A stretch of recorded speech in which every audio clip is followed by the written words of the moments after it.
Hello, hello, hello everyone. Today we shall discuss about force and laws of motion. This is for CBSE class 9 science and that is chapter 9.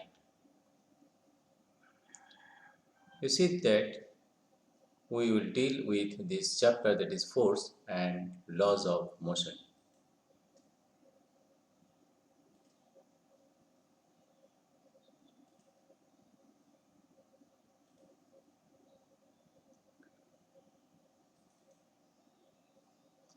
We will deal with the chapter of class 9 that is force and laws of motion of class 9 of CBSE board. Now you see how we can define all these things with the help of this one. And we make such type of professional educational video in this way, right? Let us see how we are going to make it, right? Let us see.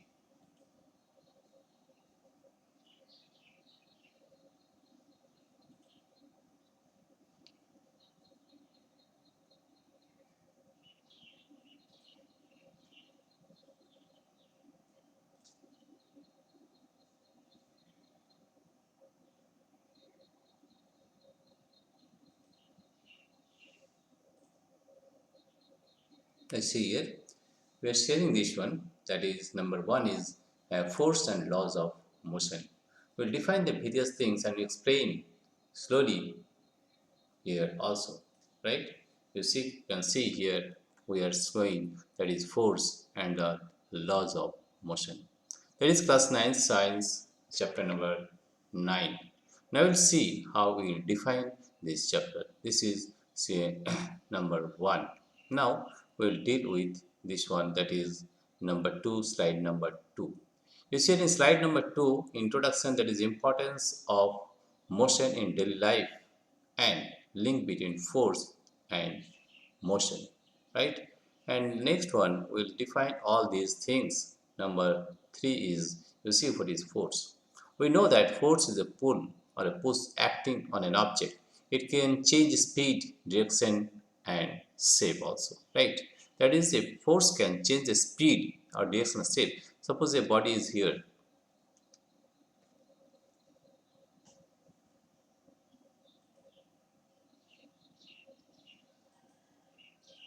Suppose you will see there is a body of object A. If you apply a force here, the shape of the body may be changed, right?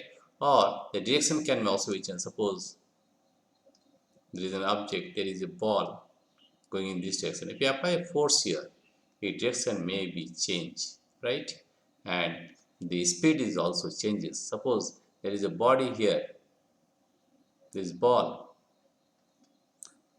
The ball is coming in this direction. If I apply force in opposite direction, the speed of the ball will change or it may stop at a certain point by applying a force. Thus we can say that a speed or force can change the speed, the direction or shape. Anything as you think. Next on what we learn about is the next one is balanced forces. There are various types of forces. You have to know that one is balanced force.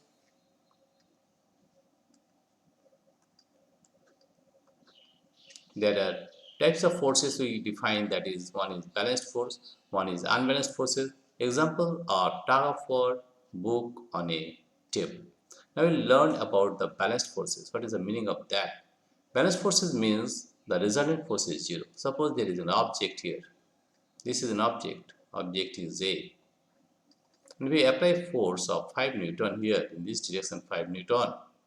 And there is a force in opposite direction 5 Newton. We see that the resultant force is zero. Resultant force is zero. Resultant force is zero. Then what you can say that balanced force, if the resultant force is zero, that force are known as balanced force. And what is that unbalanced forces? If there is a net force, only then you can say that there is an unbalanced force. For example, there is an object here. There are two forces applying. One force is in this direction, that is suppose 10 Newton. And another force is in this direction, suppose this is 5 Newton, right? And you see that this force is greater than this force, that is F1 is greater than the force F2. Therefore, this body will go in this direction, and the magnitude of 10 Newton minus 5 Newton, that is 5 Newton towards east. Towards east. That it has a particular net force, and in the direction of east, that we can say that it is an unbalanced force. That means we can say define in this way that if the resultant force is not zero, the force may be called as unbalanced forces. Right? Suppose book on a table, it can be said as a balanced force. Why? Suppose this is a table, this is the book.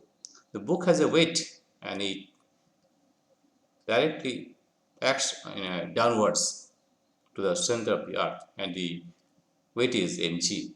And the table in return, same force on this object A, and the force are opposite and equal, that may be called as balanced force. In balanced forces, the force will be opposite and the force will be equal, right? And this type of, we can't say that this is balanced forces. If the resultant force is zero, it is a balanced force. If the resultant force is not zero, it is an unbalanced force, right? These are the various examples of tug of war and book on a table, right? Besides that, there are other forces also we will define. Concept of inertia. Inertia means resistance to change in motion or depends on mass. Actually, inertia depends on the mass of an object. I can explain in this way that suppose there is object here.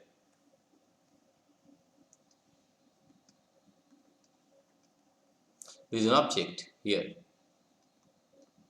So there is object here, right? And we says that if we apply a force here, we are applying a force, right? Suppose this is 5 kg, and there is another mass of 50 kg. 50 kg. This is F1 and this is F2. This is in general, you can say that this F2 will be greater than the force F1 to move this object. Why? Because this mass is greater. We have to apply more force than the force in this 5 kg. Right? Because F2 is always greater. F2 is always greater than F1. Why? The mass is more. Therefore, we can say that inertia depends on the mass. Since the mass is more, then we can say the 50 kg, this object has more inertia than that of 5 kg. More inertia than that of 5 kg. Right? That is, the more the mass, the more the inertia we can say. What is that inertia? Inertia is the resistance to change. It is state of rest or of uniform motion. That is inertia. Now we learn about the next thing, that what we call it as Newton's first law of motion. Actually, Newton's first law of motion is called the law of inertia. Right? A body remains at rest or uniform motion unless acted upon by an external force. We know this one, that a body remains at rest or uniform motion unless acted upon by an external force. Right? This is, and Newton's first law is also called as a law of inertia. And there are two laws of inertia. One is inertia of rest and inertia of motion, and sometimes we also define that inertia of direction, right? After that, we'll learn about the next thing you see here. That is, next thing is number 7, application of first law. Application of first law is wearing seat belts in cars. These are the few examples of Newton's first law of motion: wearing of seat belts in car, and dust falling off when a carpet is beaten, right? That is, it is the inertia of rest, right? Wearing seat belts in cars and dust falling off when carpet is beaten. These are the various applications of first law, right? Now we'll learn the different other things, that is, let us see what is the next given, this one, Newton's second law of motion. And you know that Newton's second law of motion is the measurement of force, and the measurement of force is equal to mass into acceleration. Force is equal to mass into acceleration. We can write in that the force is a vector quantity and acceleration is also a vector quantity. In this way, you can write. And the unit of force is Newton in SI system. and dyne in CGS system. If it is dyne in CGS system, and the relation between Newton and dyne is 1 Newton is equal to 10 to the power 5 dyne. You have to remember this one also. 1 Newton equal to 10 to the power 5 dyne. And the next one what we learn about is this one. That is this one. Explanation of second law. The more force, the more acceleration. Yes, it is right. The more force, the more acceleration. Suppose the I already told you the force equal to mass into acceleration. Mass into acceleration. And you see here the force is directly proportional to acceleration. The more force, the acceleration will be more. Same force on heavier object, less acceleration. It is right because F is same force on heavier object is less acceleration, right? Now we'll define the next thing. What we see here is next one is this one. Examples and numerical problems. We can find different types of examples like this one, that is pushing a cart or hitting a cricket ball. Simple problems using F equal to ma. There are various problems. We can solve all the problems in this way, right? Then there are, besides that, there are other things also you see here. Next thing is what you learn about is this one, Newton's third law of motion. We know that to every action there is an equal and opposite reaction. In Newton's third law of reaction, there are 3 points you have to remember. That is number one. Suppose number one is forces. Forces are equal. The first point is forces are equal or should be equal. We are defining the Newton's third law of motion. And number two is forces are equal. Number two is forces are opposite in opposite. Forces are opposite in direction. Forces are opposite. And the third point what we learn is from Newton's third law is action and reaction act on different bodies. Action and reaction. These 3 points you have to remember to learn the Newton's action and reaction act on different bodies. Act on different bodies. Action and reaction act on different bodies. These 3 points you have to remember only, right? That is Newton's third law of motion. To every action there is an equal and opposite reaction. Now we learn other things also, like the next one is, let us see what is the next point.